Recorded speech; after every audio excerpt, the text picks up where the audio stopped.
Hey, it's Lee. Welcome to Business Problem Solved. Today I have the great pleasure of chatting with Alison Tansey, co-founder of Simply Brilliance. How are you, Ali?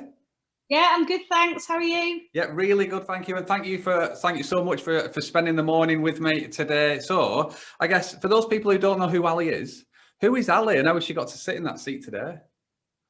Oh gosh, so I am the co-founder of Simply Brilliance, which is a online marketplace which showcases the very best HR and L&D suppliers. And I've no idea how I got here today, to be completely honest. I'm a little bit of an accidental entrepreneur, I think. I love that. I love that phrase. So when you say accidental entrepreneur, have you always wanted your own business? I haven't always wanted my own business, but I have always wanted to make the decisions. From being very little, it was, I always wanted full control and to make my own decisions and my own autonomy. So I've always wanted to be in that role, which is probably why from a very early age, sort of post-university, I was leading teams in hospitality and then into leisure. Got you. No, it's exciting. So when you've gone from a corporate role to being co-founding and setting up your own business, can you talk me through that journey? Because if you come across, and when you said that introduction, the thing that went through my head is that I'm similar to Ali because I still don't know what I want to be when I grow up. And yeah. Have you finally found what you want to be when you grow up? And is that pivotal moment of going from the corporate to this role? Is that it? I think so. Yeah, absolutely. Although, I like to think I'm still only quite young. I've still got a good couple of years left in me, so I'm sure there'll be something else I'll be like wanting to do. But I think so. I think I'm now a round peg in a round hole. I left university and went into local government, and I was a square peg, and then leading in hospitality and leisure was fantastic. It was vibrant, there was pressure, it was multitasking, and it was such good fun. But I went into the corporate world at around the age of 30, and it was really because I wanted some stability. I wanted some formal training in being a leader, because I kind of winged it for 10 years and I wasn't the best leader. And apologies to anyone that had to work for me when I was in my 20s. However, I do have to say that a lot of them are still my friends, so I think they've forgiven me. But I went into the corporate world, and I was running business operations, and it was brilliant working for the Virgin brand. Got some fantastic training. I moved into a training role whilst working for Virgin, because I understood that actually, rather than being the leader, I was better at sitting back and supporting leaders and being more of a mentor, writing leadership development programs. I think I found my groove being in learning development I was in learning development before I launched Simply Brilliance for over 15 years, and it was really rewarding. So there was never any, I don't know, I'm not quite sure when the point came where I went, oh, actually, I want to do my own thing. Got it. So what was it? You might not have known the point when you wanted to do your own thing, but what was the thing, or what was the time that made you realize actually there's a better way to do things than currently, and where the idea for Simply Brilliance was formed? Well, I think actually, having just said that, I think there was a couple of key moments towards, a few years ago. I was in a role which I absolutely loved, and I was being asked a lot to find brilliant providers to support stuff, so management development, leadership development programs, and they were always with really tight timelines. So anyone that's working in a corporate now knows that you kind of there's the whispers at budget time of having to do this, and then you sit and wait, and then right, we need this in 12 weeks, for example. And at that point, I was looking around for providers and was really struggling. It was like, where the conferences weren't on. It's a bit of luck if the conferences were on. Google wasn't particularly brilliant. They weren't really relevant, what's coming up. And my network, it was a bit of luck if I got them from my network. And knowing that and having that kind of pressure, and working for, at this point, Sainsbury's, and working for a really big brand where they're fantastic at what they do. They really look after their people, and their leaders are very very high standard. It was important that when I was looking to work with providers and partner, that they were really bloody good at what they did. So it was that combination of knowing that I needed to get somebody quick and they had to be great, and there was no way of doing it, that made me and my business partners, co-founders, sit back and go, right, why don't we could build this? We need this. Let's build it. And it wasn't quite so simple as that. Yeah. But we decided to build it as a side hustle. Let's, in our free time when we had days off or at the weekends, and so we spent 3 years conceptualizing really and building it. Amazing. So you've used the word "it" a few times. What is it? What is Simply Brilliance? So it's a platform that you, as a corporate buyer, you can go and visit the platform, and if you want suppliers, you can find them there. And the aspiration is to have suppliers from every single aspect of HR, so you never need to go anywhere else. And we're slowly building towards that. But at the moment, you can find any suppliers from IT training, health and safety, leadership development, culture change, digital content. I mean, it's extensive, the amount of brilliant providers we've got on there. And the good thing is, we kind of do the sift for you. So we have really good conversations. We identify either through recommendations coming in or us going out and having a look at businesses. And we look at the communications they're having. We look at what they're talking about. We look in depth at the things that they're doing. And then if we really like them, we'll contact them and say, we'd love to have a chat. We think you're simply brilliant. So are you happy to? And we have a chat, and it's a values chat. And it's about, this is what we believe in. We believe in providers, suppliers partnering with you. You almost build a friendship. It's so important. And we believe that suppliers should be really impact focused. So is it going to deliver the performance you're looking for?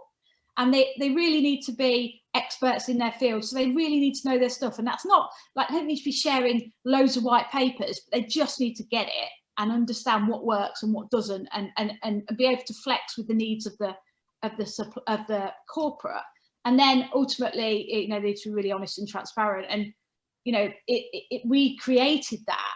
And you can tell I'm quite passionate about it because I'm speaking at a million miles an hour, but we created that because they were the key factors that we needed as HR practitioners when we were looking at suppliers. So we've done all that for corporates, so you don't actually need to do it, because we personally needed that at the time. So, and we've done it in a way that's a bit quirky, because we're all a bit, I wouldn't say we're quirky, but we definitely like things to be interesting and fun and exciting. Yeah, no, I love that, and I've seen your brochure as well, and that comes across really quite strongly. That it is different, it is quirky. Why is that important to you? So we are about having fun. One of the things that I have always said is that I don't take myself too seriously, but I'm serious about the important stuff. And I really believe that life's too short to be too serious for too long. And actually, it really does build relationships, and it really does keep relationships sustained if you add a bit of a human element in it and into it, and a bit of fun. And working in L&D, it was all a bit boring, in terms of what was out there. It was all a bit grey. I started my consultancy prior to Simply Brilliance to kind of pay the bills before we went live. But and I loved doing it, but I called it Lose the Grey, because that I was constantly found myself saying it in meetings. We'd be talking about, what can we do? We've got a population of people that really want to support, and the suggestions and what had gone before, not necessarily in the room, but in the greater landscape, was so grey. I'd be like, let's lose this grey. What can we do that's really going to deliver some really cool experiences for our people, but also upskill them so that they can then be more confident and capable in their roles. Yeah. So it's fun, and it's colour, and it's vibrancy, but it's all about then the brilliance as well. Yeah, I love that. And so, is that the reason why it's the zebra in the brochure? Because it's the losing the grey and the zebra's black and white? Or have I just joined dots that aren't there? It's an interesting one. Everybody asks about the zebra, and I think we put it on the little bit, the bio about a little bit about us. But so we had a brilliant branding person. His name's Steve Buckley from A Brand's Best Friend. He's absolutely fantastic. And we did the mood board, and the mood board had quite a lot of some of the colours of the Virgin brand, because we really resonated with us, some of their values. I was at my most aligned when I worked for Virgin, because it was all about fun, challenging the norm. It was excellent customer service. It was all the stuff that we all believed in. But yeah, going back to the zebra, we did a mood board, and one of the things we put on, he'd come back with, was the Oscar Wilde quote of "Be yourself, everyone else is taken," which is absolutely what we're about. Yeah. But then there was a zebra on it. He'd had some black and white imagery, and then there was a zebra, and we were like, "That's it, that's it. We want a zebra," and we didn't quite know why. But I think one of the things is that zebras are beautiful. They are unique. They are different. They are graceful. They're kind of not run of the mill. They really stand out. They're kind of familiar. Yeah, that's familiar, but it's a brilliant version of familiar. Yeah. That makes sense. Yeah, no, completely. And there's no grey in them. It's black and white. So they've lost the grey as well. Yeah, no, really, really good. So when you said about how you find people for the platform, it's either through recommendation or through things that you're seeing. How do you know that you're finding the right people? So I think so one of the things that we built Simply Brilliance for was because for speed and efficiency, to find brilliant providers really quickly. And the reason why it was needed is because when you get to a certain level of experience in an organisation, not even necessarily a certain level, but a level of experience within an organisation, you kind of know what great looks like, but you don't have the time to be searching for it. So you often delegate to somebody who's in a position where they are able to spend time looking, but then you always get those recommendations back as a kind of beauty parade anyway. So you end up looking at the prize anyway. So what really stood out for us is that we kind of knew viscerally almost what brilliance looks and feels like when you have a chat, when you talk together. And we wanted to kind of we almost had to package that into a thing, which is where we came up with the criteria.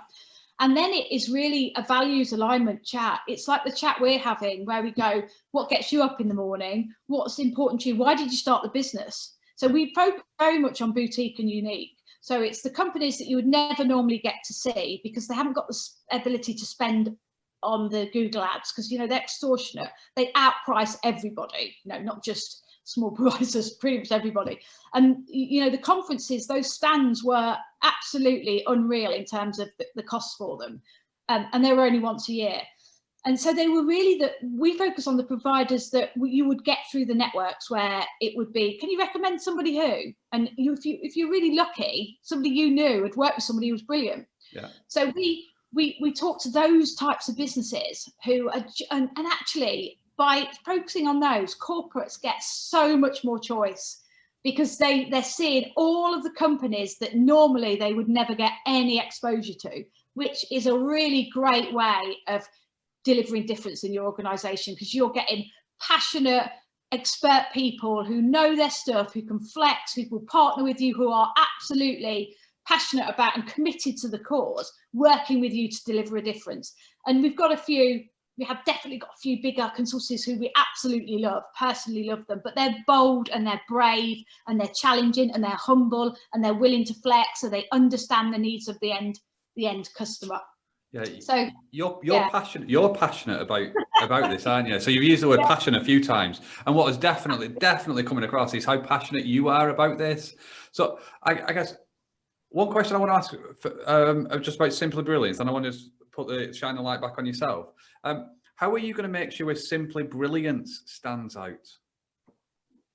In terms of Simply Brilliance as a business? Yeah, so if you're creating this platform of this place where brilliant businesses are going to be, then what guarantee or what are you doing to make sure that the people that are looking for these businesses are coming to Simply Brilliance as opposed to the more traditional avenues that they go?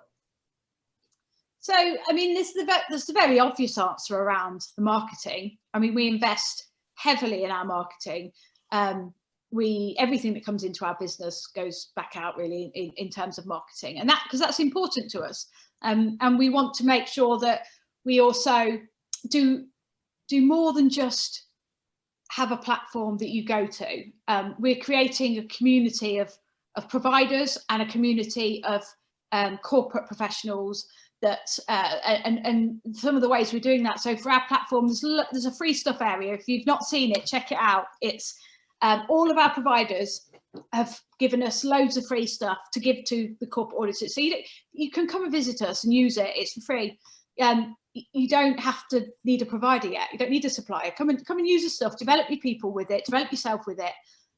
We know as practitioners, former practitioners, how important it is to get your hands on really good quality stuff, and how important it is often to not have to pay for it, because we haven't got, a lot of businesses haven't got huge budgets at the moment, or any budgets, but we want to make sure there's that element.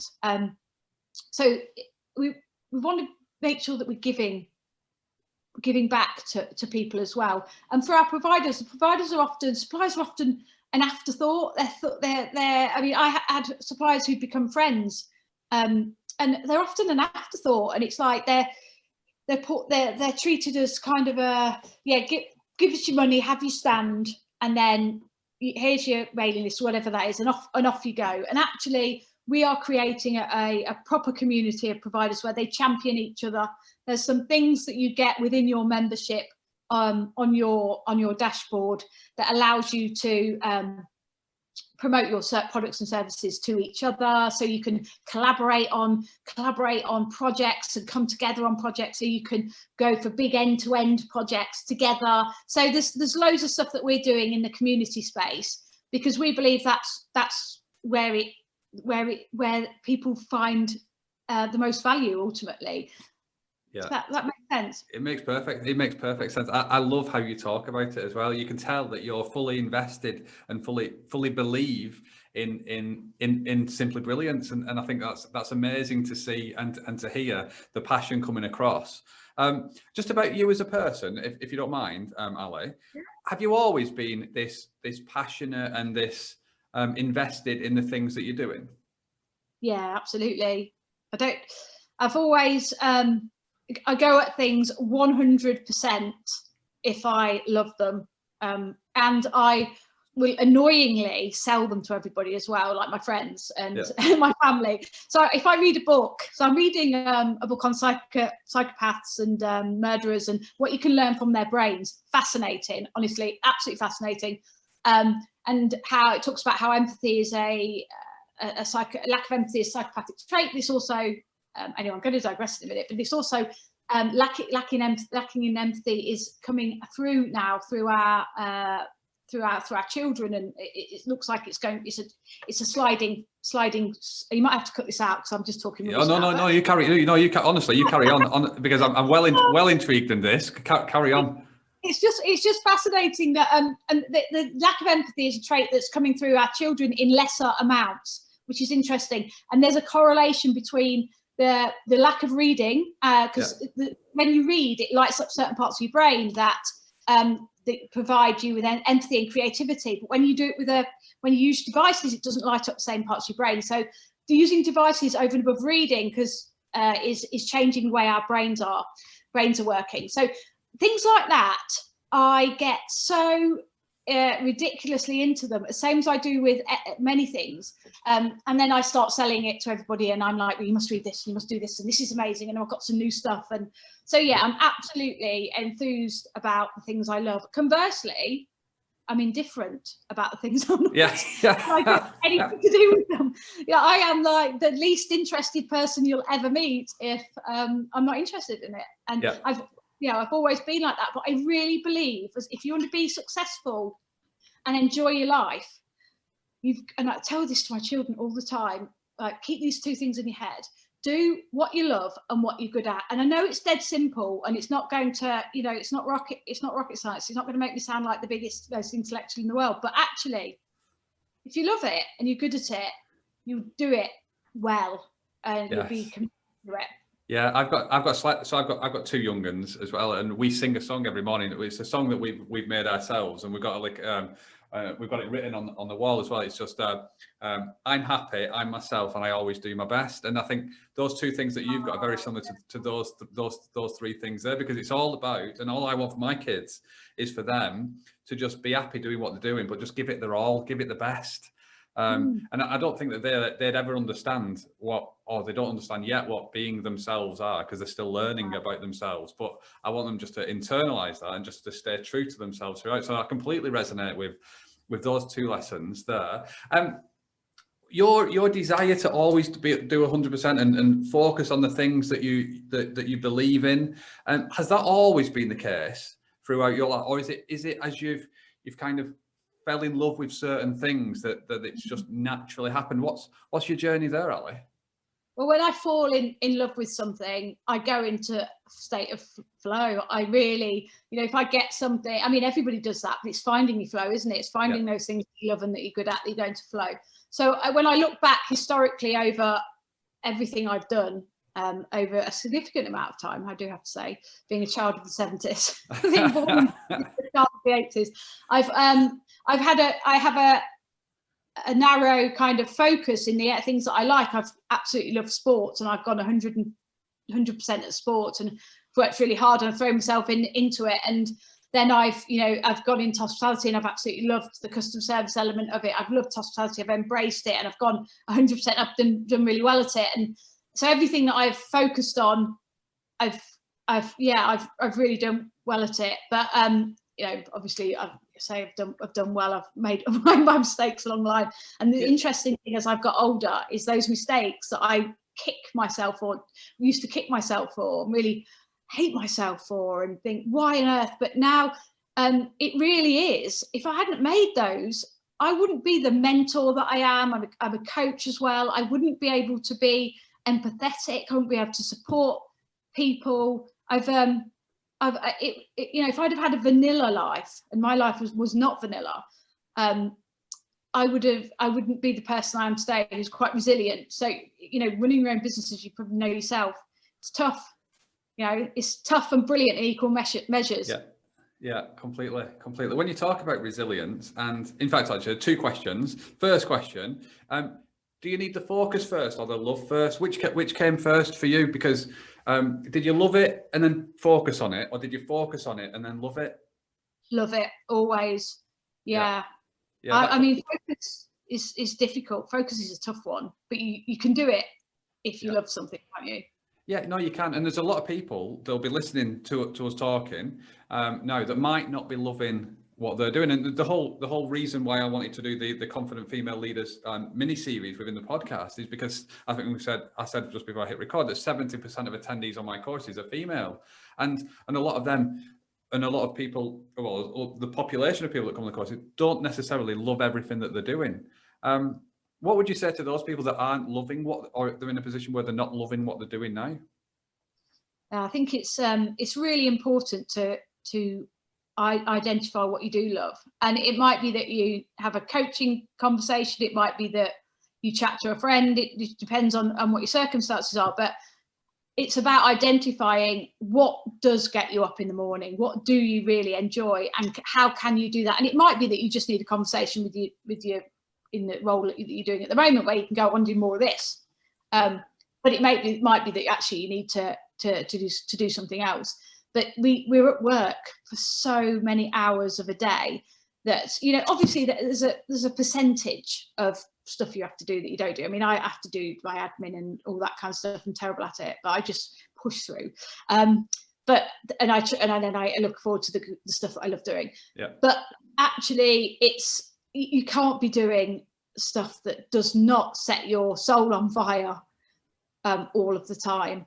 And it may be that actually, and you shouldn't, conversely, also, you shouldn't beat yourself up about not doing stuff you love at the moment, because as long as you've got a bit of a plan, and maybe now you need to earn the money because you've got to go to work at the moment because of X, Y, and Z. But actually, you're making plans to do the stuff that you love. I mean, that's fine. Have your own timeline, but but have a timeline and have a focus, because when you've got something to look forward to, something to grow towards, then you're it's going to make the current situation easier for you. Yeah, completely. I resonate with so much what you're saying now. So if my business partner was in the office today, he'd be going that I'm quite similar to you, Alex. So the expenses and the admin and stuff, I leave it to one side, and like the podcasts and the videos and stuff. I love all of the creative stuff. And I wasn't going to talk about this on the podcast, but what you've just said there really struck a chord, because I lost my best mate 2.5 years ago, and I'm so grateful of having the opportunity in the lead up to his passing. So I asked him a question, and I said, what are the 3 lessons that when you reflect on your life that are most important to you? So because we knew his time was going to come, and he said, over a period of weeks, we spoke about them, and I'll not bore you with all of the conversations and the details now, but we spoke about them, and these are the things that really are the foundation for us setting up our business. Well, for me joining partnership with Jason and having the balls to actually go out and set up a business and starting the podcast and stuff, because I spent the last night with him and watched his chest raise for the final time, and after that I was reflecting on the conversation that I'd had. And the 3 lessons that he left me with were, the first one was always be yourself. The second one was make good friends. So when you're saying about do things that you're happy and do things that you love, that's about staying true to yourself. You said about if you don't know what you love, then talk to people, which really is about the strength of connection and making good friends. And that's why that's so important. And then the third one, you mentioned having a timeline. And the third one for him is that time's limited. So act now. And it was with those 3 lessons that he's passed them on. I'm tattooed with him. I've got a ring on. I talk about him at every available opportunity. I've applied for a TEDx talk where I'm going to talk about them on that, fingers crossed, and all of this stuff. But those 3 things came through really strongly when you were saying about what people need to do. So thank you so much for sharing those. I completely resonate, completely believe everything that you said there. So important. I'll pause for a breath there, actually, because this is about you and not me. That's lovely. So that's lovely. I mean, yeah, it's wise words. It's interesting, isn't it? That I think, yeah, really, really wise words. The authenticity thing is really important as well. Yes. Like you said, and there's a lot of banding authenticity around at the moment, you know, authentic leadership, authentic this, authentic that. And it's like, what is authenticity really? It's about knowing who you are and how you best like to interact with people, and being that person, and not being afraid to be that person. I think I don't know, particularly for my age group, I was brought up in the 80s. You know, the role models, social role models around in the 80s weren't the best, were they? We got Maggie Thatcher. You know, it was very much the shoulder pads, the power dressing, the money. It was capitalism at its worst. Yeah. And those things rub off on you, and you think that that's the way. It's very white middle class male dominated, actually, and what has been for a very long time. And you know, those things rub off on you, and you almost go into the corporate world thinking that you are not enough because you're not in a suit, and you're not being that authoritative, top-down type, heavily critical, authoritarian leader. And it takes a while. It's definitely not through my 20s, took me through my 30s to realize that was enough. And actually, by being yourself, by not being yourself, you do the workplace a disservice. You do your peer group a disservice, because you're not bringing that cognitive diversity. You're not bringing that color and vibrancy and personality to the workplace. So it's almost with your mindset, flipping it and going, if I don't be myself, then I'm actually doing a disservice to those around me. So, bring yourself to work. And it's also really exhausting being the person that you're not. It's like, I did it for many years in various roles. And it's like being that person in a room where I didn't speak because there was a very dominant leader. It's exhausting having to not speak when you've got loads of ideas. You're extroverted. Completely. So when Chris shared that first lesson, the reason, and I've spent the last 2.5 years trying to understand what these 3 things mean to me. But when he said it and he gave the example and we spoke about it, it was he said, always be yourself, because when him and his ex-partner were splitting up, he tried to be somebody that he thought she wanted him to be and stuff. And exactly like you said, it is tiring. It didn't make her happy. It didn't make him happy. They still ended up splitting up. So whether it's personal, whether it's professional, it is just about you being you, isn't it? And just being that best version of yourself, and knowing what you love and focusing on those things. I could talk to you all day, Ali, and unfortunately, you're a busy girl. But couple more questions, if that's all right. First question being, what are you having for your tea? Oh, no idea. This is a perfect example of how I operate. No idea. Yeah, no, that's good. That's perfectly fine, because I mean it's still the morning time. So some people as well, when I ask this question, they'll go, well, we batch cooked about 75 different meals, and we're now Thursday, and then we've had all of these. So some people do that. Some people go, oh, I've 3 weeks ago I turned vegan, so it'll be something with plants. But yeah, but I think your answer perfectly sums up who you are as a person, and you're just living in the moment, aren't you? And just. But I tell you what, that batch cooking, if a good rewind 10 years ago, and you'd have said, people say, but I'd have been like, I should be batch cooking. That's the right way to be doing it. And I beat myself up that I wasn't batch cooking. Yeah. And now I'm like, I don't batch cook because that's not me. Yeah. And that's okay. I'll just probably grab something out the fridge at some point later. Yeah, amazing. Amazing. No, honestly, thank you so much for your time today. And if people wanted to know more about you, more about Simply Brilliance, where would they go? What would they do? What would they find? So SimplyBrilliance.com is the platform. Head over to there, sign up, and we send you really cool postcards every couple of weeks about the free live masterclasses we've got going on.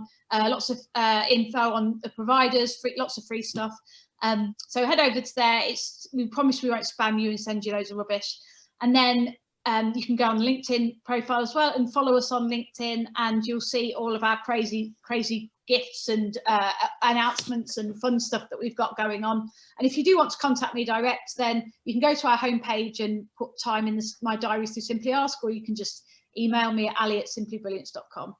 Amazing. Thank you so much. And thank you so much for sharing your story and your lessons today with me. It's been, I've thoroughly enjoyed the last 40 minutes with you. So thank you so much for that. And good luck with everything that you've got going on, Ali. Thanks for having me.